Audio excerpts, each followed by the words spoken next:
buy a backpack, provides a backpack for a low-income kid to go to school. Kind of like Tom's Shoes? Kind of like Tom's Shoes. It's called Generation Prosper. Yeah. That's a cool title. But it's basically, you go to the store and buy a backpack, Generation Prosper makes sure that money from that purchase goes to buying a backpack for somebody else full of supplies. Then it's Peter, right? And we haven't had a chance to talk much in detail, so we can do that now or later. But I think Peter's talk, again, will connect you probably with Bloss and with Nick Carell, perhaps, if you're interested, so that the themes echo about how we change the way we think about learning, if I'm understanding your talk correctly. Is that what you're meaning by detox? Or?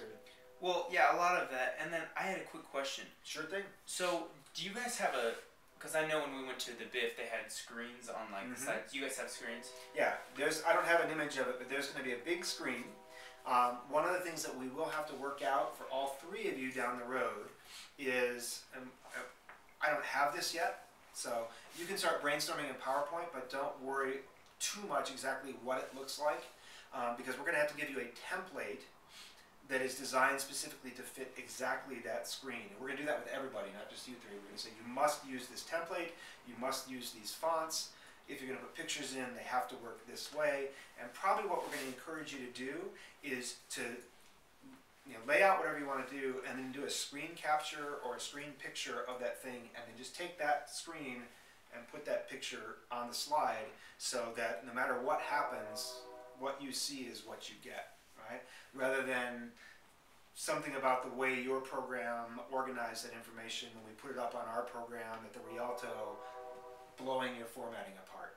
So does that idea of taking pictures of slides and then just pasting the picture over the entire slide sound familiar? Okay. That's fine. Because that's the way I do most of my workshop slides, because that way no matter what school computer I plug into, it's just a picture that's showing and it works.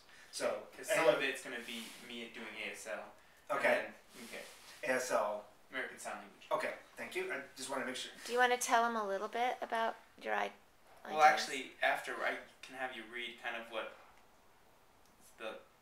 we had planned a little. Okay, you can do that later then. Yeah. And on that subject, your planning process is your own, whether you're visual and want to do like concept maps or prezis, or whether you want to do a more traditional outline, right? But at some point in the next month or so, we want to start getting a sense of what that 5 minutes looks like and feels like to you, so that we can start conversations that connect you with other people who you might be interested in sharing that information with. But I'm not going to require of everybody that they all use the same format for how they organize their thoughts.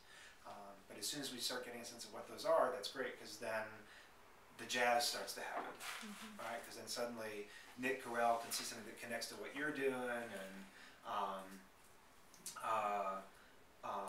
trying to think of some people in your section, Sierra.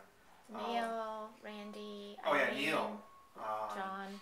Yeah, those folks might have ways to see connections that riff off. So, any other technical questions while we're on that? I don't think so, no. Okay.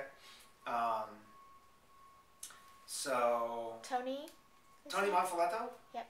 That's the next one. Peter's not last, is he, or is he? It's not broken up here, so I don't know. Okay. It's just maybe you are the last person to speak at the end of session 2 then, because I think they just put it in order. Which would be really good. His idea is it's more of a drama. You know? So a lot of silence. Okay. Because his... Oh, you talk. Well, yeah, part of it's just like, you know what I mean? We always hear the quote, don't judge a book by its cover, and we always think, oh, that person's a cowboy, so that's all they have. Right. So a lot of it's just like, they're going to be kind of thrown off because they're like, oh wait, is this kid deaf? And then all of a sudden they're going to see, there's a part where I want to sing in here, and all of a sudden they see I'm not just someone who's interested in signing, I'm also someone who's interested in, singing, and then it just shows the eclecticity of like a person, you know what I mean? And so which blends in really nicely with like Nick's talk, right? About